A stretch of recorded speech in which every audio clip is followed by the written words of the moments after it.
आज दिनांक 24 जानेवारी 2026 रोजी शिवाजीराव देशमुख सभागृह रामलीला मैदान हिंगोली येथे दुपारी ठीक 4 ते 7 वाजेपर्यंत मराठवाडा साहित्य परिषद शाखा हिंगोली सुमन गोपाल दुबे स्वामिनी यांचा बहुप्रतीक्षित हिंदी काव्यसंग्रह 17वा श्रृंगार तथा थवा प्रकाशन हिंगोलीच्या बोधचिन्हाचे अनावरण आयोजित केले असून या कार्यक्रमास जास्तीत जास्त संख्येने उपस्थित राहण्याचे आवाहन आयोजकाच्या वतीने करण्यात आले आहे। या कार्यक्रमाचे अध्यक्ष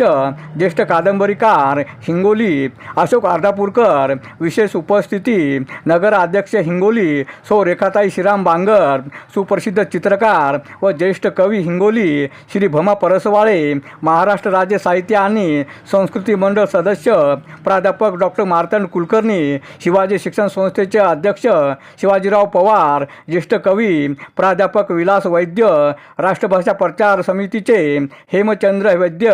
ज्येष्ठ कवी व व्याख्याते केशव खटिंग, प्राचार्य नामदेवराव वाबळे, ज्येष्ठ कवी राजाराम बनसकर, गोडाती काळे, प्राध्यापक शेखर गिरी, डॉक्टर सीमा अवस्थी, रोहिणी पांडे, संध्या फुलपगार, रतन आळे, गणेश येवले, डॉक्टर राधिका देशमुख, पारिजात देशमुख, डॉक्टर संजय नाकाळे, अनिकेत देशमुख, कलानंद जाधव, हनुमंत सोनवणे, दिलीप धामणे, राकेश तिवारी यांची प्रमुख उपस्थिती राहणार आहे। अरुण दिपके, TV7 हिंगोली।